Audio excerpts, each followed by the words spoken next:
Ale, muito obrigado pela sua presença. A gente fica muito honrado em receber você com todo esse seu know-how em marcenaria de muitos anos e anos de experiência. Obrigado por ter vindo. Obrigada, Pedro. Um grande prazer estar aqui, poder falar com você, uma pessoa que eu adoro muito. Para mim é uma honra, com certeza. Imagina, a honra é toda nossa, Ale. Olha, vamos começar essa nossa entrevista com uma pergunta. Eu acho que é uma pergunta-chave para esse tema que a gente vai conversar aqui hoje. O que define e caracteriza uma boa gestão em marcenaria, Ale? Olha, falar em gestão já significa uma certa organização, né?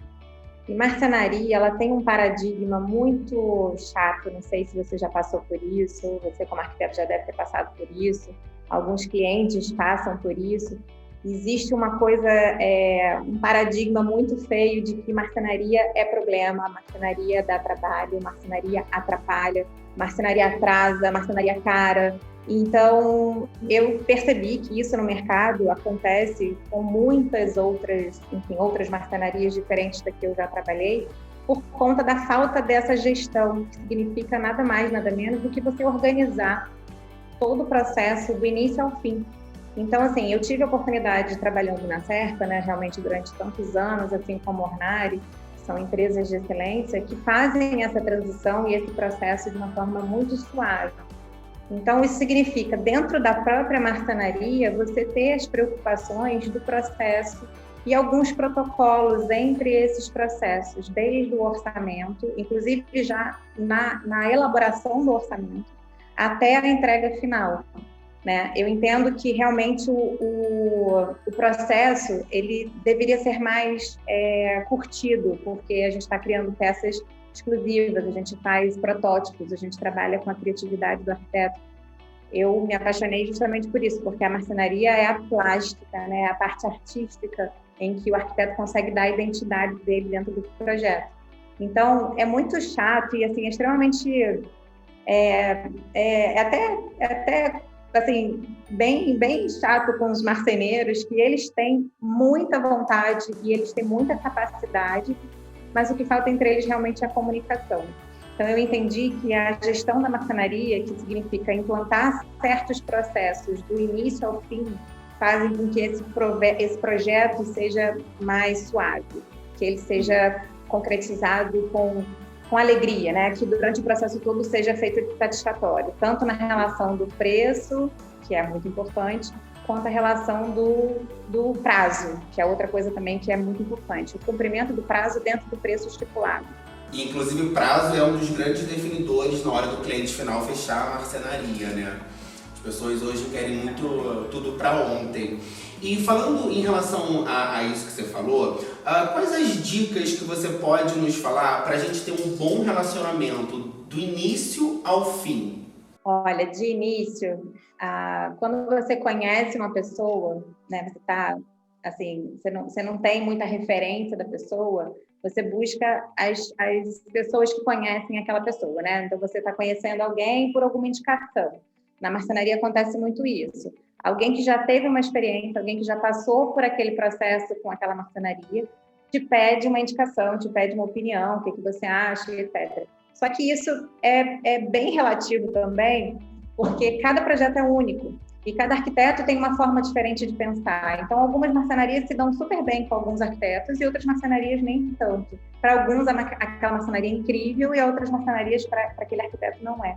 Então, o que eu acho bacana é que, desde o início, esse relacionamento, como eu estava falando, é muito de troca, é muito de diálogo, né? Isso para todo tipo de relacionamento. Na marcenaria é dessa forma. E a troca e o diálogo é muito difícil, porque o marceneiro tem uma visão do arquiteto, isso é muito bacana, tá? Porque eles olham os arquitetos como verdadeiros artistas, né? E os arquitetos olham os marceneiros como artistas do outro lado. Então, assim, esse relacionamento é legal quando você tem, do início do processo, desde o orçamento, é uma troca do que você espera, tanto do budget do seu cliente, que acho que o maior problema é a maior relação que se tem hoje em relação a preço. Então, quando você vai fazer um projeto com o marceneiro, a parte técnica em que ele vai investir tanto na parte, né, dos equipamentos que ele tem no polo fabril dele, quanto na compra das ferragens que ele usa, qual o sistema que ele usa, qual o processo que ele tem, se ele tem departamento técnico ou não, se ele faz o desenho ou não, se ele costuma fazer as amostras para aprovar antes. Então, assim, todo o planejamento antes de você começar literalmente no executivo, eu digo que seria entre o orçamento e esse projeto executivo ser startado, né, ser iniciado, é uma relação que tem que ser muito constante, tem que ser uma troca, tem que começar a entender. É a tal da empatia, né? Você entender o que o seu cliente está querendo, o seu cliente, no caso, o arquiteto. Qual a ideia, o que ele imagina. E o arquiteto, do outro lado, tem que olhar pelo lado do marceneiro como técnico, o cara que vai fazer aquilo funcionar. Para aquilo funcionar daquela forma que se imagina, é sempre a comunicação, não tem muito jeito. Bom, então, com todas essas dicas, fala pra gente, então, o que é primordial pra gente conseguir escolher um bom marceneiro ou uma boa marcenaria para entrar no nosso projeto?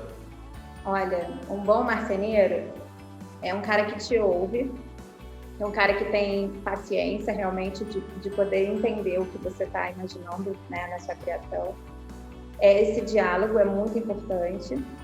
Agora, um bom marceneiro, ele tem pessoas muito boas do lado dele. Um bom marceneiro, uma boa marcenaria, ele trabalha em grupo, ele trabalha em coletivo. Porque a marcenaria, ela vai desde uma especificação técnica, uma pessoa que sabe a ferragem para ser utilizada naquele projeto para que funcione, até uma pessoa que tenha uma parte artesanal em que entende o lado plástico da madeira, até onde você consegue trabalhar ela, qual o tipo de espessura que você pode dar. Tem que ter a parte de serralheria também, porque as marcenarias hoje trabalham muito com a serralheria, então você, dentro de uma boa marcenaria, você tem que ter também o departamento de serralheria. Além do que, um certo expertise em coisas novas, poder abrir um pouco a cabeça de que existe mercado de coisas novas, de inovação, e que esse marceneiro tem que estar sempre pensando em coisas novas. Isso é fundamental para você ter um bom marceneiro. Um cara que é fechado, que tem aquele conceito de que eu sempre fiz assim e eu conheço isso há anos, é uma pessoa fechada a essa inovação, ele tende a ficar para trás, porque a marcenaria inovou muito, assim como toda a área tecnológica hoje, né? Tanto de ferragens, maquinário e a mão de obra. Ela hoje tem que ser mais qualificada nesse sentido, de trabalhar com outros materiais. Então, o cara tem que entender que a marcenaria não é só hoje a madeira. É o vidro, é a iluminação, você tem que estar junto com os processos hoje de projetos que são iluminados. Você tem a plástica, você tem o tecido, você tem a palha, você tem vidro. Então, assim, um bom marceneiro ele tem que estar aberto a isso. Minha dica realmente para os marceneiros que estiverem ouvindo a gente é abrir a cabeça para que esse mercado vai ser, assim, para hoje é para cima. É totalmente inovador. Você conseguir, com a plástica da madeira, fazer uma intervenção de outros materiais. Os arquitetos estão usando muito isso, né? Intervenção de vários outros materiais. Se você fica dependendo de um outro fornecedor para você poder atender o seu cliente, é muito ruim, porque a garantia do seu produto final é sua, né? O marceneiro, ele entrega um produto final que é a responsabilidade dele, a arte que vem dele, a arte do marceneiro com a arte do arquiteto. Então, o cara tem que ter uma visão e óbvio, né, a comunicação junto e estar aberto a novas experiências, a novos testes e aceitar esses desafios, porque no fundo são desafios. O cara que cresce muito com isso. Desafios, e tem alguns profissionais que são bem difíceis de entender tudo isso e se abrir, né, para novos projetos, novos desafios. Ale, é o seguinte, hoje em dia com a internet, né, qualquer um consegue abrir uma empresa, entre aspas, padrão, né? Cada um escreve aquilo que quer escrever no Instagram ou nos sites. E nos últimos anos criaram-se muitas marcenarias, se dita alto padrão. Explica um pouco pra gente, Ale, o que define e o que realmente é uma marcenaria de alto padrão? Aí você pegou num ponto bem criterioso mesmo, porque Eu trabalhei durante muitos anos com arquitetos e clientes bastante exigentes, né? Então, quando você denomina, e eu vejo muito isso pelo Instagram, realmente eu até já comentei isso com você, no Instagram é muito fácil de você dizer que você é uma marcenaria de alto padrão, porque você está vendo uma foto muitas vezes produzida, uma foto muitas vezes em que você tem um produtor realmente para fazer que aquele ambiente fique bacana, lindo, harmônico. Então é uma coisa muito visual. Mas a marcenaria, ela não é uma arte visual. A marcenaria, ela é uma arte que você precisa de movimento, ela funciona, ela está muito ligada com a sua qualidade de vida dentro da sua casa. Porque você abre, fecha, você passa, você manutenção, você limpa, você precisa estar com o uso no seu dia a dia com a marcenaria. Então, assim, quando você vê um Instagram em que a marcenaria escreve lá em cima, né? Marcenaria de alto padrão, realmente tem que ter certos cuidados. Então, vamos começar essas dicas aí, que foi muito bom você ter falado sobre esse assunto. Uma marcenaria de alto padrão, ele tem que ter um investimento de maquinário, tá? Porque por mais que a marcenaria seja um valor artesanal muito grande, o maquinário hoje te dá muita precisão, tá? Então, as boas marcenarias, ela tem precisão, principalmente nas furações, na parte de você colocar dobradiças, ferragens, as corrediças. Quando você tem um processo mais industrializado nessa parte, você consegue um acabamento muito melhor e o principal, prazo e tempo. Uma marcenaria de alto padrão, ela trabalha com volumes muito grandes, né? Você faz uma casa inteira, você dá um projeto para uma pessoa e ela faz do princípio ao fim. E um marceneiro trabalhar do princípio ao fim num projeto, ele demanda tempo, né? A gente está trabalhando com volumes, então uma máquina realmente eficaz, uma CNC, um centro de usinagem que conversa com as outras máquinas, faz um plano de corte e tal. No mínimo, um maquinário eficiente para que faça essas furações é o que um alto padrão exige. Além disso, você tem que ter o maquinário também de acabamento. O que define um alto padrão? Quando você entra num apartamento e você consegue entender a madeira como acabamento da madeira, né? Você tem um zelo pelas bordas, pela quina, você tem uma adocicada, você tem aquela lâmina que é muito bem feita e perfeita, que você não passa a mão e sente raspa, que você não fica com farpa, ou que ela não descasca. Isso tudo do acabamento também em foto a gente não vê. E quando você está numa casa, num apartamento, que você passa a mão no móvel, assim, você sente... Realmente isso não pode ser um alto padrão, isso não pode ser uma marcenaria, né, que a pessoa se preocupa com isso, né, do dia a dia. Outra coisa que eu acho muito interessante também, alto padrão significa pessoas, tá? Porque o processo de uma marcenaria de alto padrão, como eu falei, você tem que ser setorizado de algumas áreas, são muito específicas. Então, você precisa de pessoas e de equipe muito qualificada para isso, cada um no seu quadrado. Então, assim, precisa ter um medidor excepcional, porque a medição, desde o início do processo, é uma das partes mais importantes, porque essa pessoa, ela não faz só a medição para a produção de um móvel.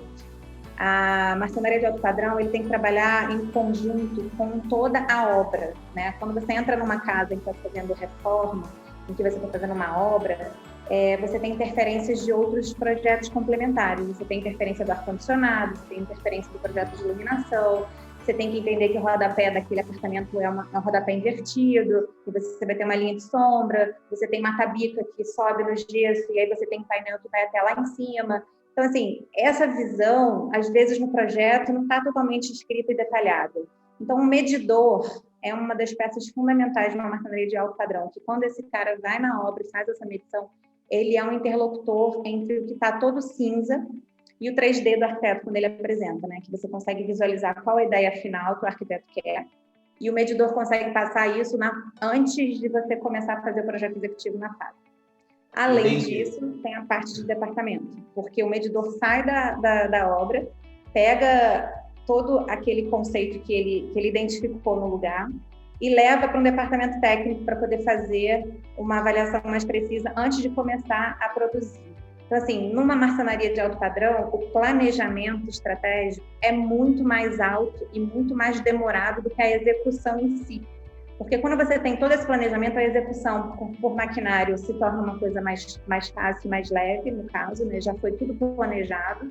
E assim como a montagem. Uma marcenaria de alto padrão, ela não entra numa obra para ser mais uma obra na casa do cliente. Normalmente, a marcenaria de alto padrão, ela entra para fazer a montagem de tudo que foi planejado, tudo que já foi aprovado, com todas as interferências que seriam possíveis. Então, você entra na obra do cliente e apenas instala. Então, realmente, é uma grande diferença. Não é fácil ser uma marcenaria de alto padrão. Não. Você acabou de desmistificar tudo aquilo que se vende como marcenaria de alto padrão, né? Porque normalmente as marcenarias que se vendem como alto padrão, elas sempre prometem ferragens tecnológicas, materiais tecnológicos, mas o alto padrão, ele tá nos detalhes, né, Ale? Ele tá nas pessoas que trabalham ali. Eu brinco assim, que na verdade, a ferragem, a gente tem hoje a internet, o Google, né, a globalização, tudo que é importado a gente tem acesso. Então, assim, essas informações hoje já não são mais diferencial para ninguém. E realmente os fornecedores hoje de ferragem trabalham hoje com uma gama de fornecedores incríveis. Então você tem para todos os preços. Isso sim você consegue justificar em preço. O preço de uma marcenaria de alto padrão não é só o preço do custo do material, é muito o custo do que essa estrutura te dá de retorno. É a certeza de que você está fazendo um projeto que ele vai ser entregue num prazo com a qualidade que você espera e que, de preferência, não precisa de assistência técnica. Assim, quando uma marcenaria se vende e fala que eu sou uma marcenaria de alto padrão e eu tenho uma assistência técnica, isso até... Não, eu nem quero que tenha assistência técnica, porque uma marcenaria que é bem planejada, que é super antecipado isso, que é visto diversas vezes antes, já tem testes e fazem protótipos e sabe como aquilo funciona, dificilmente você vai ter uma assistência técnica. Ela realmente funciona. Você não tem mais esse problema. Assim, você, como dono daquele apartamento, você vai se preocupar com outros problemas, mas a marcenaria não vai ter um problema dentro da casa. É verdade. Isso é uma marcenaria de alto padrão. Nossa, por isso que eu gosto de conversar com quem entende, porque olha, o que se vende gato por lebre no mercado não é brincadeira não.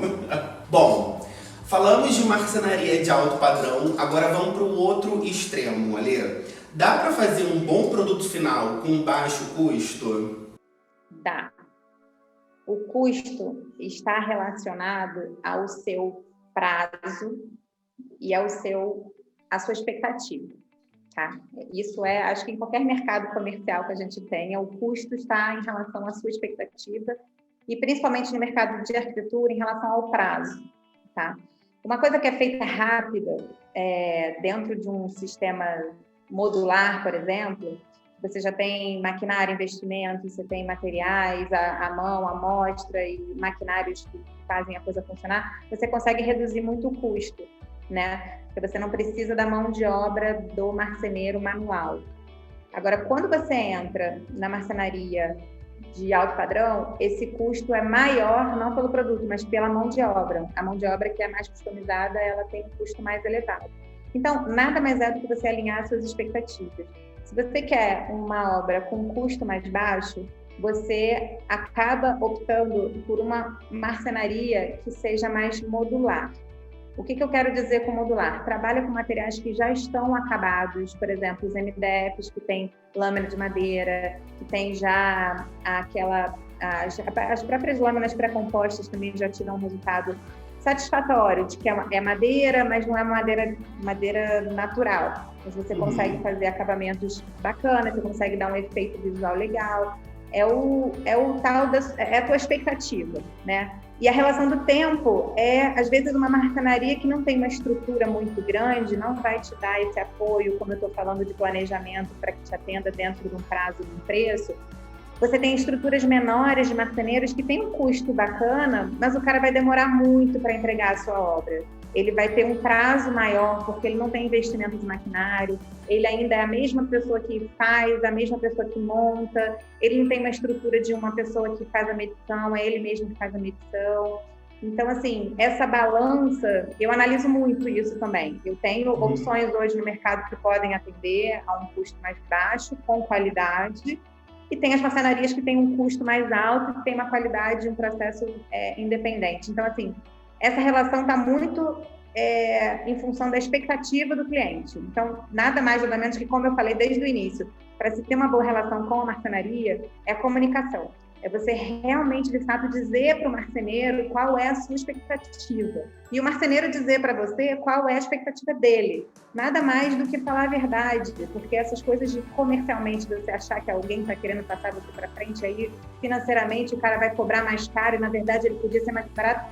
Isso é uma enganação, porque o próprio marceneiro, quando ele é pequeno, ele faz a conta para ele pagar o mês dele com a diária, com 3 funcionários, com 4 funcionários. Então, assim, para ele, aquele valor dilui em 3, 4 meses de trabalho, para ele é o que ele tem hoje, o custo fixo dele é baixo.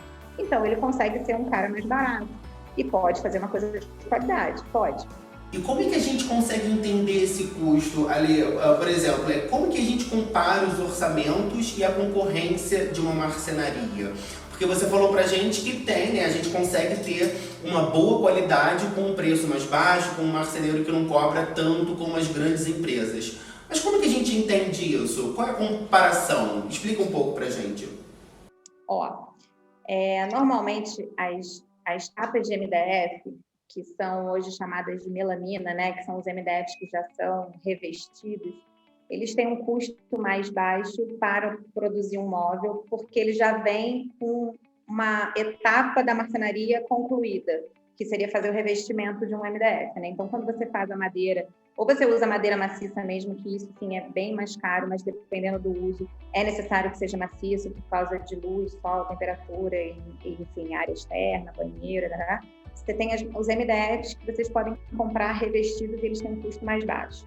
Então, assim, quando você faz o projeto e você apresenta um 3D para o arquiteto, é fundamental esse tipo de alinhamento já no orçamento. Por quê? Quando você compara a marcenaria, tem marcenaria que não trabalha com MDF revestido, depende muito da linha que ele segue, porque tem várias empresas, vários fornecedores, né? Você tem Arauco, você tem Maciço, você tem Duratec, você tem diversos fornecedores. E o acesso para essas chapas, né, que são chapas já revestidas, também tem custos diferenciados. Então, assim, às vezes uma simples mudança de, eu estou especificando um frejó lá que eu gostei da Arauco, mas eu posso trocar, de repente, pelo frejó da Maciço. Então, assim, dependendo desses custos de orçamento, você conversa com o marceneiro e você consegue reduzir preço. Mas é muito pouco relacionado com o serviço também que isso está incluído, tá? Mas o bacana é você ter dentro do orçamento a especificação toda do que você realmente quer, porque faz toda a diferença. Ferragens, então, é de 8 a 80. Você tem dobradiças que custam R$8 e tem dobradiças que custam R$800. E aí você para pensar, mas por que faz diferença? Faz, porque é a questão, quando você trabalha com dobradiça principalmente, é o ajuste da porta, é aquela diferença mínima da porta que, se passar um pouquinho, ela bate no batente, aí você tem que dar um ajuste para ela poder funcionar melhor. As dobradiças mais baratas não têm esse nível de ajuste, dobradiças mais caras têm esse nível de ajuste. Então, são itens, parte a parte, precisam ser avaliados na hora de fazer o orçamento, de novo, alinhando as expectativas com o projeto e o arquiteto e o cliente, entendeu? É por aí o caminho. E quais são essas etapas da marcenaria num projeto de arquitetura e qual é a função do projeto executivo nessas etapas? Porque quando eu falo em projeto executivo, os arquitetos já se tremem todo, né? Pois é, Pedro, e é por causa disso realmente que eu percebi que existe uma lacuna no mercado, porque o projeto executivo, a gente já comentou sobre isso, né? Dá até vontade de rir, mas assim, o projeto executivo hoje é muito elaborado. Quando você pega uma marcenaria de alto padrão, você pega um desenho, que é um detalhamento técnico de marcenaria mesmo. Hoje em dia você entra no Instagram, você vê vários cursos, né? Aprenda a fazer detalhamento de marcenaria, né? Mas isso é um mundo, é um buraco negro, é um mundo sem fim. Porque para cada projeto você tem especificidades de peso. Por exemplo, você vai dizer um trilho, você vai colocar uma porta de correr que é com trilho embutido. Qual é o melhor sistema desse trilho? Quanto de espaço esse trilho precisa para ficar embutido? Ele tem sistema de amortecimento? Ele vai funcionar suspenso? Ele vai ter trilho no chão? Ele vai ficar trilho suspenso? Então, assim, são tantas coisinhas detalhadas que é muito complicado o arquiteto parar a vida dele com tantas outras coisas para pensar para ficar se preocupando com esses detalhes. Então, assim, é bacana você passar a ideia do que você quer, é bacana você dizer o budget do cliente, porque isso está interferido com o preço, e espera o executivo podendo fazer com uma empresa especializada para fazer o executivo disso. Pode ser terceirizado, ou pode ser marcenaria, ou é isso que eu estou falando, que eu estou percebendo que isso está acontecendo. As marcenarias estão se atualizando, fazendo departamentos técnicos para atender a arquitetura por causa disso. Realmente, o projeto executivo é muito específico. Sim, ele precisa ser, né? Muitas das vezes o arquiteto ele não consegue chegar no nível de precisão daquilo que ele quer, né? Então, por isso que a gente conta muito com a marcenaria para ajudar no nosso trabalho. A minha próxima pergunta, Lê, é uma pergunta um pouco mais específica sobre madeira, o que eu não queria fazer nesse nosso papo, que realmente o papo seria justamente para esse lado de gerenciamento. Mas eu não consigo não fazer essa pergunta porque ela interfere muito no resultado final. Explica pra gente o que é a lâmina catedral e a lâmina linheiro e por que eu tô falando sobre isso com você. Olha, mas isso tem a ver com gerenciamento, sim. Isso tem tudo a ver com gerenciamento. Eu vou te falar uma história engraçada. Engraçada, mas é um pouco trágica, né? Coitada para a parte de marcenaria. A definição, vamos falar, como você falou, né? A lâmina catedral e a lâmina linheiro, né? Por que as pessoas explicam isso na madeira? Nada mais é do que o corte da madeira. Quando você faz um corte transversal, a tora, você tem a tora, né? Você faz um corte transversal a ela, ou você faz um corte paralelo. Então, você mostra o veio do radial, você consegue ver a catedral. Do paralelo, você vê ela em linheiro. Então, nada mais é do que a forma de corte daquela tora, daquela lâmina, da forma de fazer a laminação. Tá? E isso difere por quê? Você tem projetos que a lâmina catedral, quando você faz um painel de madeira que tem um fundo de uma estante ou um painel que esconde a porta, se você faz uma lâmina catedral, a tradição da marcenaria é fazer essas lâminas catedrais casadas, que a gente chama, né? São lâminas casadas. Você vê aquele desenho repetitivamente e segue a lâmina até a extensão do móvel inteiro. Aliás, isso é importante também, eu vou falar sobre outra coisa. E a parte do linheiro, você não marca tanto as catedrais. Existem as catedrais também, mas ela não é tão marcada quanto a catedral, né, vamos supor, de uma peroba ou de um prejó. E aí, o que acontece? Você não consegue ver isso numa amostra. Quando você vai fazer a aprovação de um projeto, que o cliente quer ver a amostra da madeira, e você pega lá um tamanho de um A4, ou no máximo um tamanho de um A3. Você não consegue ter a dimensão do desenho dessa catedral numa parede de 2,70 metros, uma parede de 2,50 metros, uma porta de 2,10 metros, você não consegue ter essa noção. Então, o que acontece? Aconteceu isso já, enfim, num cliente em que o arquiteto adora lâmina catedral, casada. Ele quer que faça os desenhozinhos aparentes e ele acha a madeira e aparenta o veio da madeira natural, é lindo, é aquilo que eu quero. Só que aí a cliente, depois quando ela se mudou, ela falou assim, eu estou me sentindo péssima nessa parede porque eu olho e eu vejo corujas me olhando. Eu vejo corujas me olhando, Tamiko. Eu não consigo dormir. E assim, imagina, é trágico, né? É cômico, porque é muito desagradável. E isso você só tem essa noção realmente vendo no local. Então, assim, de repente, uma dica. Numa gestão do processo, que você faz o processo do início ao fim, faz o cliente entender o que realmente é a catedral, o que realmente é uma lâmina linheiro, entendeu? Porque existe uma beleza única na catedral, mas dependendo do desenho, para o cliente, aquilo ali ele não consegue identificar. É aquela coisa, ele olha e fala assim, gostei, mas ele não sabe dizer por que eu gostei. Uhum. Ah, não gostei, mas também não consegue identificar por que não gostou. Então, se puder representar isso no 3D, se puder fazer isso antes de produzir, né, o bolso do marceneiro agradece, do cliente da satisfação também.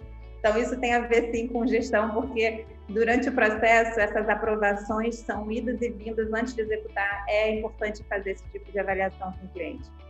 Perfeito, por isso que eu falei, eu preciso fazer essa pergunta, porque realmente tem a ver, né? Imagina, chega uma lâmina na casa da cliente, o que é isso? Corujas? Não, é madeiras. O cliente vê tudo, né? Em relação ao acabamento, quais os acabamentos que existem no mercado e como é que isso pode interferir no resultado final e na própria parte da gestão do projeto? coisa que a gente estava falando. Acabamento também, a gente, na madeira, né, na parte de marcenaria, a gente usa muitos os vernizes, né, que o verniz é o acabamento final. Então, o tipo de verniz, ele pode mudar completamente aquele móvel. Então, isso tem muito a ver com o conceito artístico da obra em que o arquiteto está fazendo. Então, você pode ter uma mesa de madeira que tem um verniz brilho, que dá uma sensação daquela mesa espelhada, que parece um vidro, mas na verdade ela é madeira, e tem o acabamento do verniz totalmente polido, em que dá aquela camada grossinha, assim, que parece um espelho. Você tem a parte de acabamento fosco, o verniz, quando ele é fosco, à base d'água, ele também dá uma característica de aparecer o veio da madeira, você consegue sentir o ranhurado quando você passa a mão, você sente o toque. Então, isso faz toda a diferença. Isso também, da mesma forma como catedral e linheiro, isso também tem que ser avaliado com o cliente antes, porque isso vai para uma câmara de pintura, isso é um polimento que demora, a pintura, quando é brilho, ela vai 3, 4, 5 vezes para fazer o polimento, para ficar com aquele efeito. Então, assim, isso é um problema se não for visto antes, porque o retrabalho para fazer isso inviabiliza muito a questão de custo, realmente, e a expectativa. Você chega na casa do cliente, você imaginou um acabamento brilho, e chega lá, não tem o nível do brilho que você quer, ou o contrário, a madeira fica plastificada, ele te dá uma camada mais, que eu digo assim, é um PU, que as pessoas usam o verniz PU, te dá uma camada menos, ele mostra menos o veio da madeira, aí pode ser que não agrade também a pessoa, ao toque não percebe, parece que é artificial, não percebe a madeira. Então, como sempre, comunicação é muito importante, fazer isso tudo antes, o planejamento para tudo isso funcionar tem que ser visto antes. E é por aí, a parte importante é essa. Palavra-chave desse nosso papo aqui hoje é comunicação, né? Tem que ter uma comunicação entre os dois profissionais, marcenaria e arquiteto. Ali, para terminar esse nosso bate-papo que eu tô amando, que tá sendo super interessante, como é que você entende que é o futuro do projeto de marcenaria? Cara, foi o que me moveu, tá, Pedro? Saí de projeto de arquitetura fui para marcenaria, de marcenaria estou indo para gestão. O que está me movendo é que eu entendo que o futuro das marcenarias é como se fosse mais um complementar para toda uma estrutura que o arquiteto pensa hoje. Então, a marcenaria é um serviço, né? Você hoje trabalha como um prestador de serviço, e como sempre, as prestações de serviço hoje primam por qualidade, né? Você não basta ser bom, você tem que atender muito bem. Então, a necessidade hoje pela concorrência, a gente brinca assim, pelo oceano azul, que a gente tem que hoje brigar por defender o que a gente entende do que é bom, qual a qualidade que a gente oferece. Isso tudo dentro das marcenarias está se tornando um novo mercado. A marcenaria está se adaptando a essas inovações de atendimento de serviço, então está se tornando uma outra área dentro da arquitetura. Eu fico muito feliz quando eu vejo hoje marceneiros me ligando e pedindo arquitetos para trabalhar com eles, assim, né? A arquitetura hoje na parte técnica, na parte de desenho técnico, montando um departamento técnico específico de marcenaria. Então, assim, é a comunicação, como a gente está falando, dos dois artistas, né? Que eu adoro falar isso, assim, o artista arquiteto e o artista marceneiro, eles precisam, no meio desse caminho, encontrar esse segmento, que é um novo segmento, sim. É uma nova área complementar à arquitetura. Não dá para ser mais independente, não dá para ser um profissional que não se comunica. Então, a marcenaria hoje, ela tende a ser muito mais serviço e planejamento do que só execução. É isso que está acontecendo. Então, em cima disso tudo, vamos agora para um quadro que eu amo de paixão, que é Eu Plagiei, de Marília Gabriela.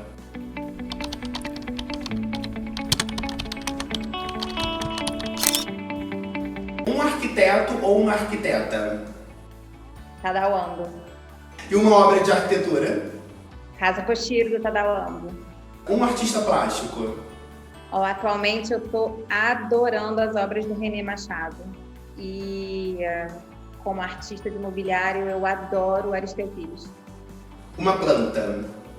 Eucalipto. Olha, você sabe que eu tô na fase do eucalipto também, né? Eu tenho um maço de eucalipto no meu chuveiro. Que eu faço, exatamente, eu faço um spa quando eu tô tomando banho com aquele eucalipto.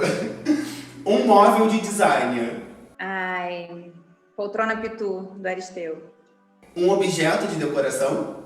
Adoro os cachepôs da Carol Gaia. E para finalizar, Lê, como você define seu trabalho? Olha, a gente falou de comunicação, né? Então, eu defino que eu sou uma ponte. Eu sou uma ponte entre duas artes, a arte do criador e a arte da execução. E eu vejo que a parte de comunicação, para mim, que me deixa extremamente satisfeita quando eu encontro pessoas que se conectam, e eu ser a ponte dessa conexão me satisfaz bastante.